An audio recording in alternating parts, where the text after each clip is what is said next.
ডেজার্টের মধ্যে একটি অন্যতম ভারতীয় জনপ্রিয় ডেজার্ট হলো ফিরনি। খাবারের শেষ পাতে এই ফিরনি যেমন খেতে লাগে দুর্দান্ত, তেমন তৈরি হয়ে যাও খুব অল্প সময়। আর এই গরমকালে আমের সিজনে যদি আম দিয়ে এমন সুন্দর মজাদার ফিরনি বানানো যায়, তাহলে তো কোনো কথাই হবে না। ছোট থেকে বড় সকলে চেয়ে চেয়ে খাবে, আমি গ্যারান্টি দিয়ে বলতে পারি। বাই দ্য ওয়ে, আমি মো, আপনাদের সকলকে আমার চ্যানেলে স্বাগত।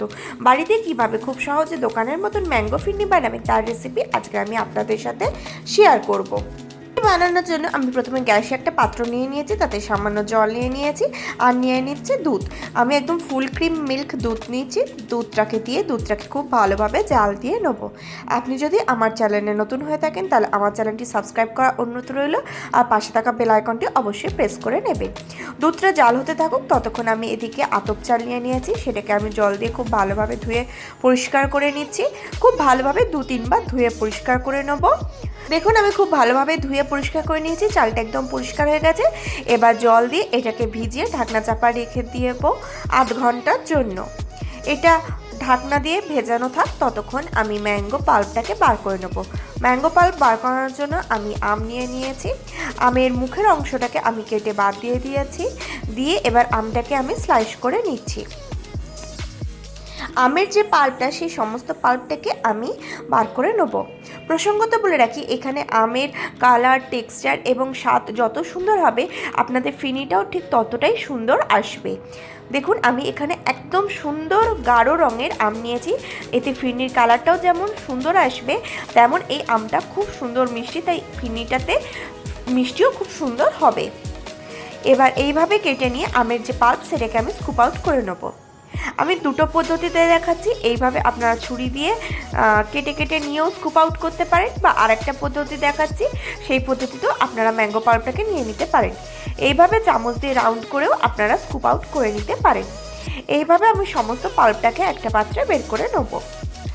এবার একটা মিক্সি ব্লেন্ডার নিয়েছি, জলে ভেজানো চাল আর জলটাকে দেব, দিয়ে সেটাকে ঢাকনা চাপা দিয়ে মিক্সিতে খুব ভালোভাবে ঘুরিয়ে নেব। দেখুন, এটাকে আমি ঘুরিয়ে নিয়েছি। ঠিক এই রকমভাবে ঘুরিয়ে নিতে হবে, যাতে একটু দানা দানা থাকে, একদম পুরোপুরি মিহি না হয়ে যায়। আপনারা চাইলে চালের গুঁড়ো ব্যবহার করতে পারেন, কিন্তু সেক্ষেত্রে খুব ভালো স্বাদ আসে না। এইভাবে চালটাকে জলে ভিজিয়ে ব্লেন্ড করে নিলে হালকা হালকা, তাতেই সবথেকে ভালো টেস্ট আসবে এবং ফিরনিটা একদম পারফেক্টলি তৈরি হবে। এবার আমি আমটাকেও খুব সুন্দরভাবে মিক্সিতে ব্লেন্ড করে রেখেছি। আপনাদের যদি আমে কোনো রকম আঁশ জাতীয় অংশ থাকে, তাহলে আপনারা আমটাকে ছেঁকে নিতে পারেন, কিন্তু এক্ষেত্রে আমাদের আমে কোনো রকম ছাঁচ নেই, তাই আমরা ছাঁকলাম না। এবার গ্যাসে পাত্র নিয়ে নিয়েছি। এবার ফুটিয়ে রাখা দুধটাকে সেই পাত্রে ঢেলে নিচ্ছি। দেখুন, আমি ফুটিয়ে রাখা দুধটা এই পাত্রে ঢেলে নিয়েছি। এবার এতে কয়েক চামচ আমি গুঁড়ো দুধ ব্যবহার করে দিচ্ছি, ওই 4 থেকে 5 চামচ মতন।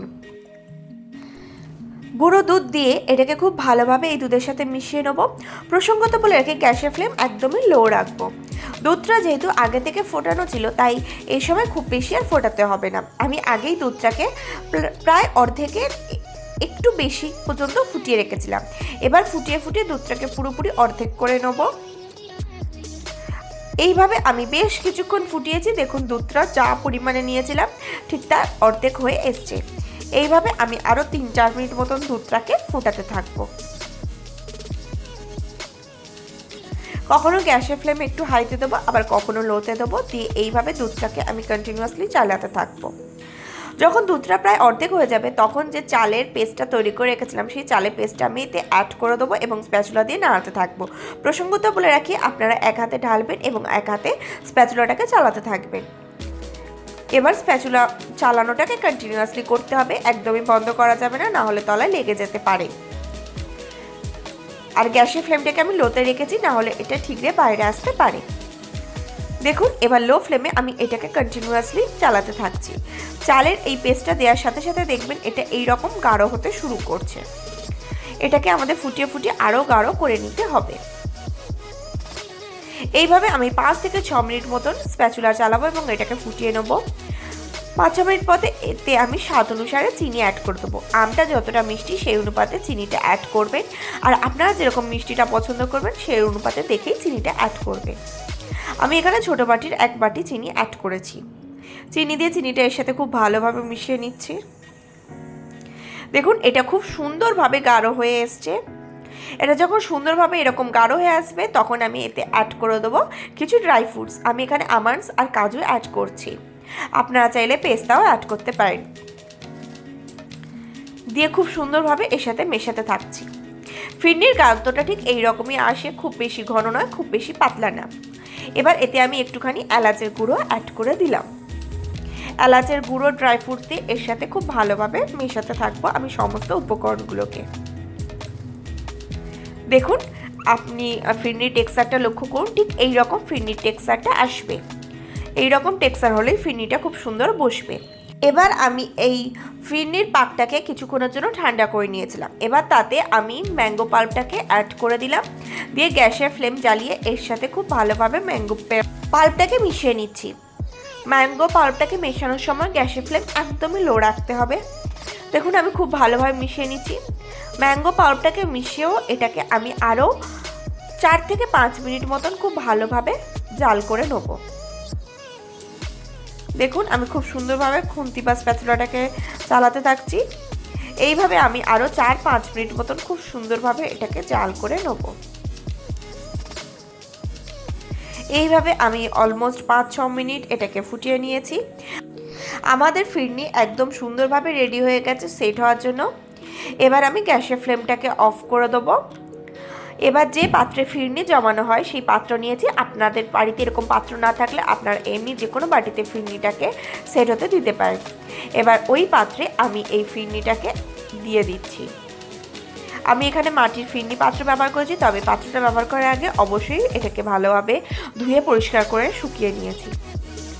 দেখুন আমি খুব সুন্দরভাবে ফিরনিটাকে ফিল করে দিচ্ছি। ফিরনিটা দেওয়ার পরে এইভাবে হালকা ট্যাপ ট্যাপ করে নেবো। এইভাবে সমস্ত ফিরনিগুলোকে দিয়ে নিয়েছি। এবার উপর থেকে আমি কিছুটা পরিমাণে ড্রাই ফ্রুটস ছড়িয়ে দিচ্ছি। ড্রাই ফ্রুটসে আমি এখানে পেস্তা ও আমন্ডসের স্লাইস ব্যবহার করেছি। এবার এটাকে সেট হতে দেবো ফ্রিজে 2 ঘন্টার জন্য।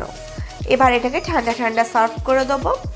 খাবার শেষ পাতে যদি এমন সুন্দর একটা ডেজার্ট থাকে তাহলে তো কোনো কথা হবে না, ছোটো থেকে বড় সকলে খুবই পছন্দ করবে। আপনারা বাড়িতে অবশ্যই ট্রাই করতে পারেন। আশা করি আজকে ভিডিওটি আপনাদের ভালো লেগেছে। যদি ভালো লাগে তাহলে অবশ্যই লাইক করবেন, কমেন্ট করবেন, শেয়ার করবেন আর আমার চ্যানেলটি অতি অবশ্যই সাবস্ক্রাইব করে নেবেন এরকম নিত্য নতুন রেসিপি সবার আগে পাওয়ার জন্য।